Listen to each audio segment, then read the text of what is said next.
Sri Gurubhya Namaha. This is Lakshmi from Ponnidhi Ashram. Hope you all fine and safe. Today in this session we are going to see in history chapter 2 New Kings and Kingdoms. Introduction. Children, do you remember what you learned in previous chapter? Yes, we learned the changes happened during medieval period. What do you mean by medieval period? The period that lies between ancient and modern period of history is known as middle or medieval period. The medieval period is divided into two, the early medieval period and late medieval period. The early medieval period stretches from 8th to 13th century. During this early medieval period, many dynasties ruled in India. In the north, the Rajputs, the Palas, the Gurjara Pratiharas, and the Gauris were powerful. In the Deccan, there were the Rashtrakutas and Pallavas, the Pandyas and the Cholas were dominant powers in the south. Now, look at the map. This would show you most of the kingdom from the period 7th to 12th century. As you see in this, there were prominently three kingdoms were popular.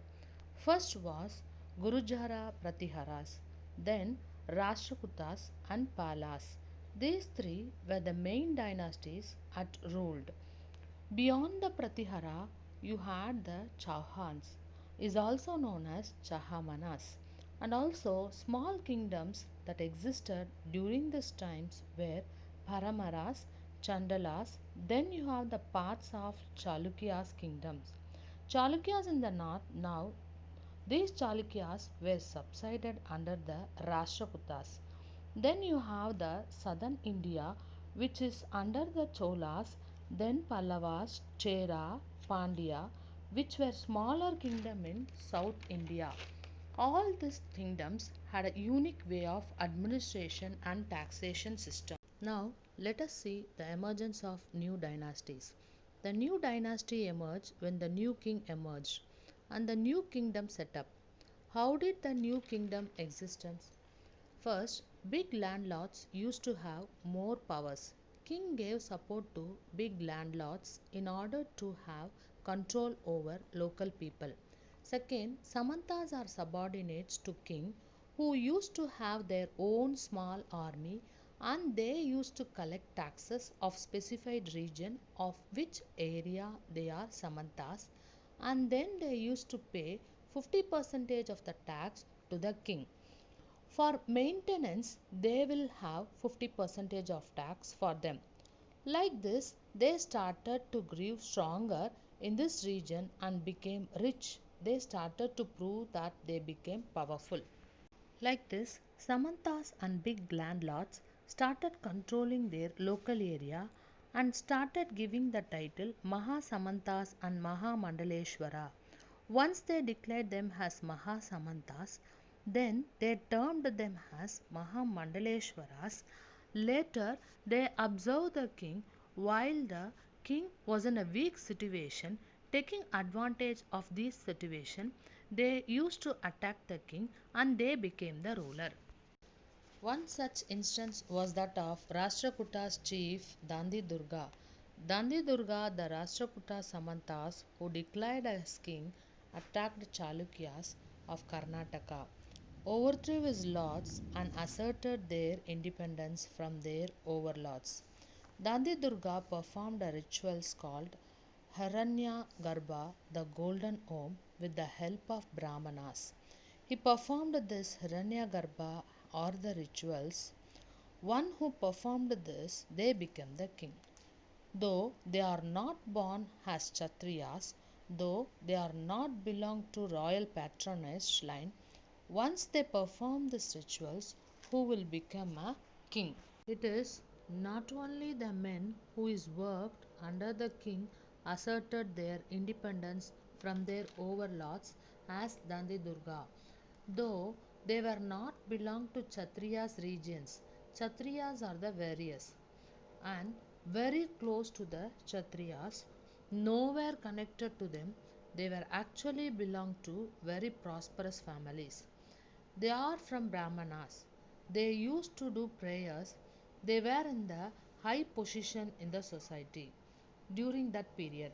But even though community people also left their traditional professions, or that is original occupation, and joined as kings, one such example was Kadamba Mayurya Sharman and Gurujara Prathara Harichandra. These two are basically Brahmanas, but they left their professions, they took up their arms, and they established their kingdoms in Karnataka and Rajasthan. Kadambas were very strong rulers of their regions. Though their kingdoms was very small initially, later they expanded. After becoming the kings, how did they gain control over the people of the region where they are ruling? It's not only that they declared themselves as a king, but the people should accept, people should pay taxes, people should agree, people should not revolt. This is wall relief from Cave 15, Ellora, showing Vishnu as Narasimha, the man lion. It is a work of the Rashtrakuta period. Now, let us see the administration in the kingdoms. After becoming the kings, how did they maintain? Let us see. It was a title which they acquire like Maharaja Raja, it means great king. It is also called overlord of kings.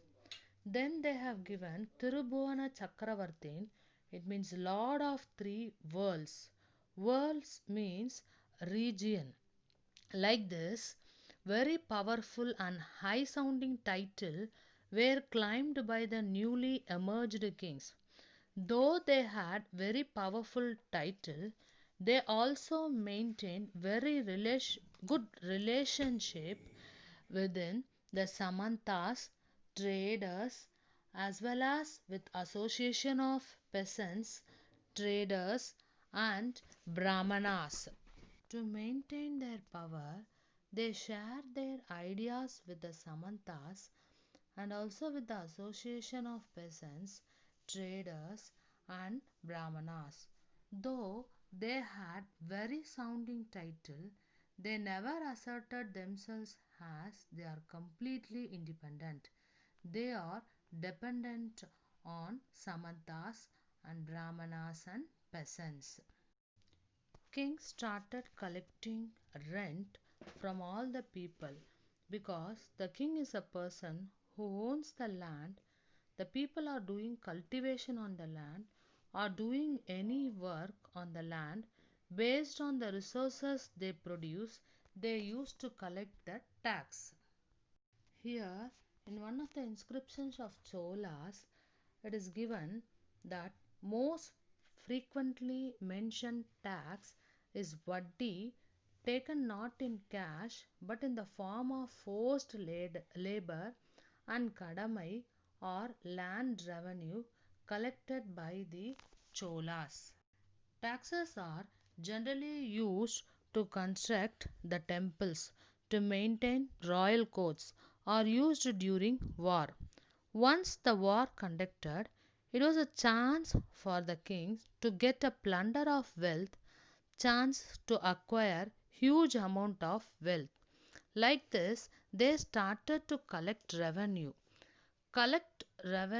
as a rent from the people, from traders. Now, let us see who is recruited to collect tax on behalf of king. It's not peasants, traders, Brahmins. It is the king's relatives or the very influential family people in the society were chosen to be the tax collector or the revenue gatherers because they used to deal with huge money. Mostly they choose relatives of the king. Though they emerged with very sounding title like Rajadi Raja, they shared their authority with peasants, traders, Brahminas, also with the local Samantas and used to distribute the income to maintain very good relations so that other Samantas could not overthrow them. Like this, the new kings and kingdoms were emerged. Now, move on to understand how did we get the information for us about this kings or how Brahmanas turned into kings. We got the information from two literary sources. One is Prasastis and another one is land grants. What is Prasastis and what is land grants? About this, we will see in the next session. In this lesson, I have completed the emergence of new dynasties and administration in the kingdoms. Now, let us read from the textbook. New kings and kingdoms. Many new dynasties emerged after the 7th century. Map 1 shows the major ruling dynasties in different parts of the subcontinent between the 7th and 12th century. The emergence of new dynasties. By the 7th century, there were big landlords or warriors, chiefs in different regions of the subcontinent. Existing kings often acknowledged them as their subordinates or samantas.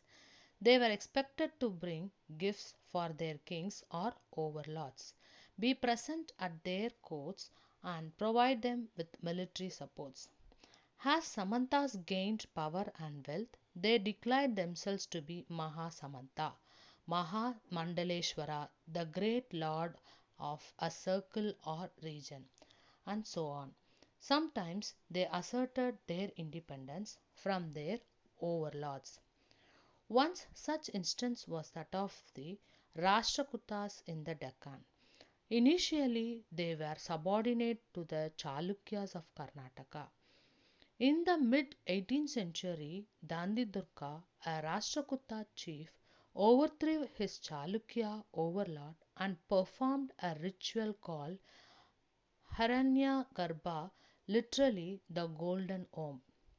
When this ritual was performed with the help of Brahmanas, it was thought to be the rebirth of the sacrificer as a Kshatriya, even if he was not one by birth. In other cases, men from enterprises families used their military skills to carve out kingdoms. For instance, the Kadamba Mayura Sharman and the Gurjara Pratihara Harichandra were Brahmanas who gave up their traditional professions and took to arms, successfully establishing kingdoms in Karnataka and Rajasthan respectively. Administration in the kingdoms. Many of these new kings adopted high sounding titles such as Maharajadi Raja, Great King, Overlord of Kings. Tirubhuvana Chakravartin means Lord of Three Worlds, and so on. However, in spite of such claims, they often shared power with their samantas as well as with association of peasants, traders, and brahmanas.